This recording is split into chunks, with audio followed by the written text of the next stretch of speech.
अध्याय 4।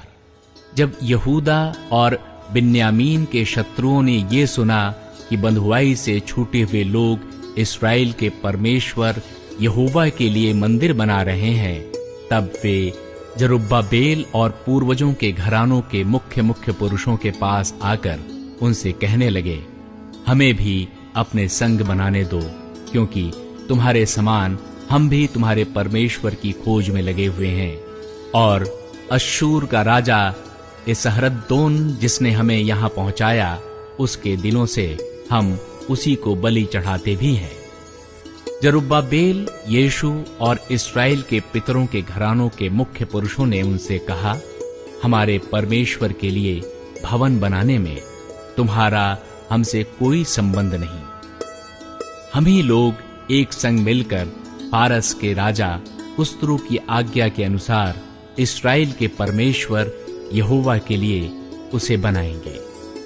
जब उस देश के लोग यहूदियों को निराश करने और उन्हें डराकर मंदिर बनाने में रुकावट डालने लगे और फारस के राजा कुस्रू की जीवन भर वरन फारस के राजा दारा के राज्य के समय तक उनके मनोरथ को निष्फल करने के लिए वकीलों को रुपया देते रहे।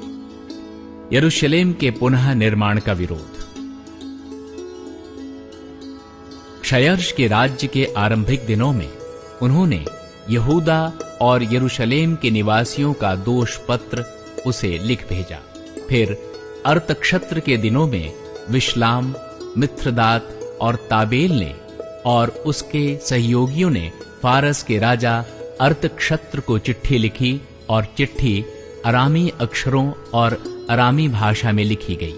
अर्थात रहूम राजमंत्री और शिमशई मंत्री ने यरूशलेम के विरुद्ध राजा अर्थक्षत्र को इस आशय की चिट्ठी लिखी। उस समय रहूम राजमंत्री और शिमशई मंत्री और उनके अन्य सहयोगियों ने अर्थात दीनी, अपरसतकी, तरपली, अफारसी, एरेकी, बाबेली, शूशनी, देहवी, एलामी आदि जातियों ने, जिन्हें महान और प्रधान ओस्नपर ने पार ले आकर शोमरोन नगर में और महानद के इस पार के शेष देश में बसाया था, एक चिट्ठी लिखी। जो चिट्ठी उन्होंने अर्थक्षत्र राजा को लिखी, उसकी ये नकल है। राजा अर्थक्षत्र की सेवा में तेरे दास जो महानद के पार के मनुष्य हैं, तुझे शुभकामनाएं भेजते हैं। राजा को ये विदित हो कि जो यहूदी तेरे पास से चले आए, वे हमारे पास यरूशलेम को पहुंचे हैं। वे उस दंगईत और घिनौने नगर को बसा रहे हैं, वरन उसकी शहर पनाह को खड़ा कर चुके हैं और उसकी नींव को जोड़ चुके हैं। अब राजा को विदित हो, यदि वो नगर बस गया और उसकी शहर पनाह बन गई, तब तो वे लोग कर, चुंगी और राहदारी फिर न देंगे और अंत में राजाओं की हानि होगी। हम लोग जो राज मंदिर का नमक खाते हैं और उचित नहीं कि राजा का अनादर हमारे देखते हो, इस कारण हम ये चिट्ठी भेजकर राजा को चिता देते हैं। तेरे पुरखाओं के इतिहास की पुस्तक में खोज की जाए, तब इतिहास की पुस्तक में तू ये पाकर जान लेगा कि वे नगर बलवा करने वाला और राजाओं और प्रांतों की हानि करने वाला है, और प्राचीन काल से उसमें बलवा मचता आया है। इसी कारण वो नगर नष्ट भी किया गया था।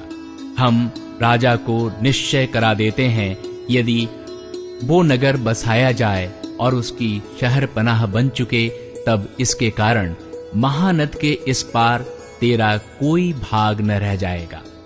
तब राजा ने रहूम राजमंत्री और शिमशई मंत्री और शोमरोन और महानद के इस पार रहने वाले उनके अन्य सहयोगियों के पास ये उत्तर भेजा, कुशल हो।